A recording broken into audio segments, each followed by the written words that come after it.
Salam, perkenalkan nama lengkap saya Kristiani Denamini dengan NIM 2332012, prodi PCTR kelas D semester 6. Di sini saya akan membuat video mengenai cara mengajar seorang guru tentang belajar dan pembelajaran tentang mata kuliah mikrotinci. Mari simak video saya. Ini saya akan menjelaskan pengertian dari belajar dan pembelajaran. Belajar adalah salah satu proses yang dimana seorang pendidik dan peserta didik membantu seorang siswa memperoleh ilmu agar mudah dipahami. Sedangkan pembelajaran adalah salah satu proses yang dimana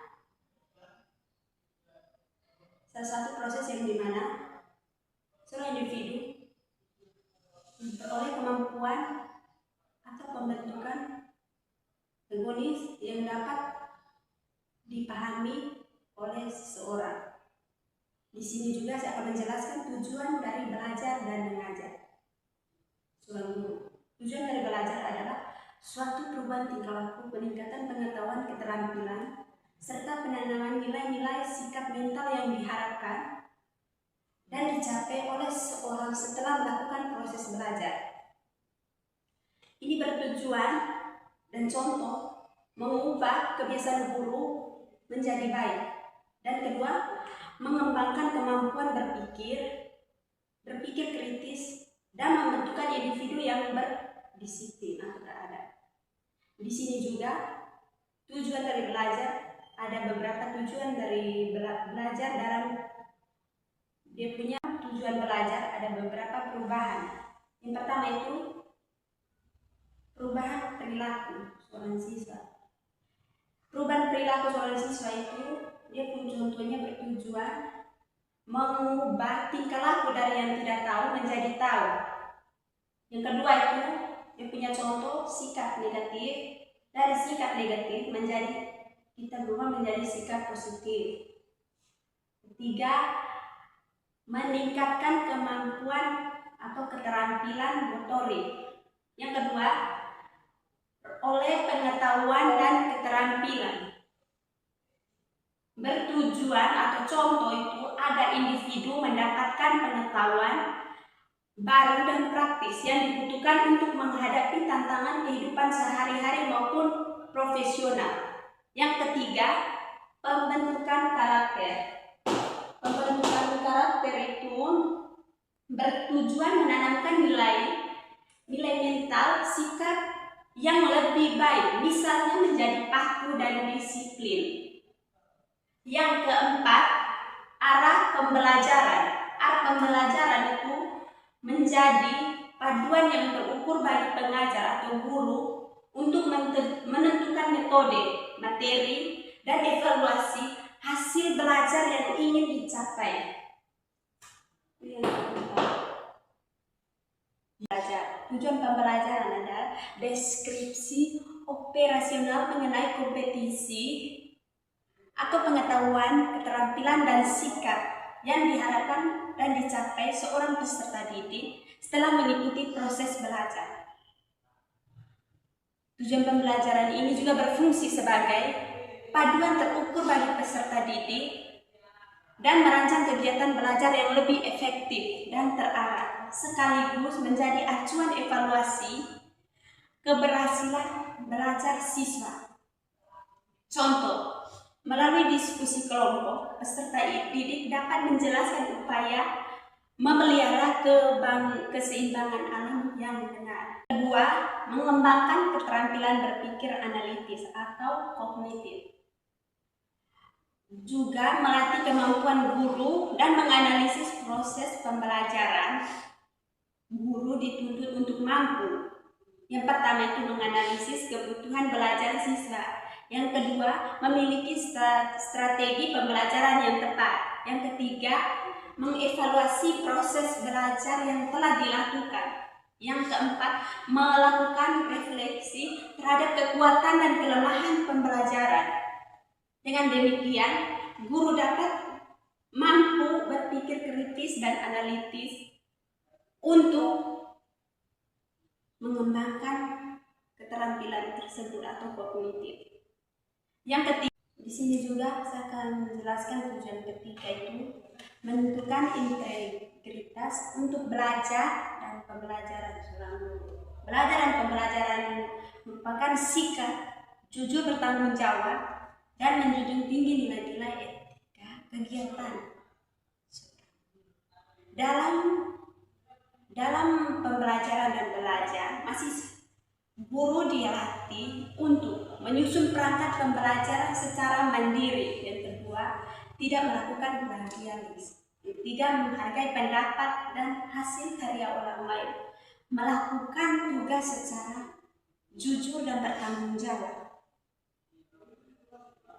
Yang keempat, integritas untuk belajar dan pembelajaran seorang guru. Belajar dan pembelajaran merupakan sikap jujur bertanggung jawab dan menjunjung tinggi nilai-nilai etika kegiatan. Dalam pembelajaran dan belajar, guru dilatih untuk menyusun perangkat pembelajaran secara mandiri. Yang kedua, tidak melakukan plagiarisme, tidak menghargai pendapat dan hasil karya orang lain, melakukan tugas secara jujur dan bertanggung jawab. Yang keempat, mengembangkan kepemimpinan transformasi atau afektif. Belajar dan pembelajaran juga bertujuan untuk menumbuhkan sikap kepemimpinan kepada siswa atau sebagai calon guru. Kepemimpinan transformasi merupakan kemampuan mempengaruhi dan menginspirasi orang lain untuk mencapai tujuan bersama. Guru dilatih untuk pertama, memotivasikan siswa. Yang kedua, membangun komunikasi yang baik. Yang ketiga, menciptakan suasana belajar yang positif. Yang keempat, menjadi pemimpin yang mengarahkan pada proses belajar secara efektif. Di sini juga saya akan menjelaskan pengertian dan cara mengajar.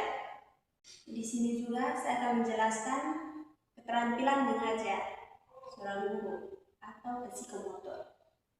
Membuka pembelajaran dengan ekspresi yang menarik. Yang kedua, menyampaikan tujuan pembelajaran secara jelas. Yang ketiga, menggunakan metode atau model pembelajaran yang tepat. Yang keempat, menggunakan media pembelajaran secara efektif. Yang kelima, mengelola kelas dengan baik. Nah, yang kedua, di sini saya akan menjelaskan keterampilan mengajar. Dalam pembelajaran dan belajar, guru dilatih untuk menyusun perangkat pembelajaran secara mandiri. Yang kedua, tidak melakukan plagiarisme, tidak menghargai pendapat dan hasil karya orang lain, melakukan tugas secara. Di sini saya menjelaskan keterampilan kepemimpinan transformasional atau afektif. Di sini saya akan menjelaskan guru mampu memotivasi siswa untuk belajar. Yang kedua, mampu membangun komunikasi yang baik dengan siswa. Yang ketiga, menghargai pendapat siswa. Yang keempat, menciptakan suasana belajar yang positif dan menyenangkan. Keempat, simulasi atau pengalaman integrasi model pembelajaran seorang guru. Dalam perkuliahan belajar dan pembelajaran, guru dapat melakukan simulasi pembelajaran dengan mengintegrasikan berbagai model pembelajaran untuk meningkatkan kemampuan kompetensi tersebut. Contoh langkah-langkah dari simulasi. Pertama, pendahuluan. Pendahuluan itu guru membuka pembelajaran dengan salam dan doa. Yang kedua, menyampaikan tujuan pembelajaran. Yang ketiga, memberikan ekspresi terkait materi. Yang kedua, penyajian masalah. Penyajian masalah itu guru memberikan suatu permasalahan yang berkaitan dengan materi pembelajaran. Yang kedua, siswa diminta untuk memahami dan menganalisis masalah tersebut. Yang ketiga, diskusi kelompok.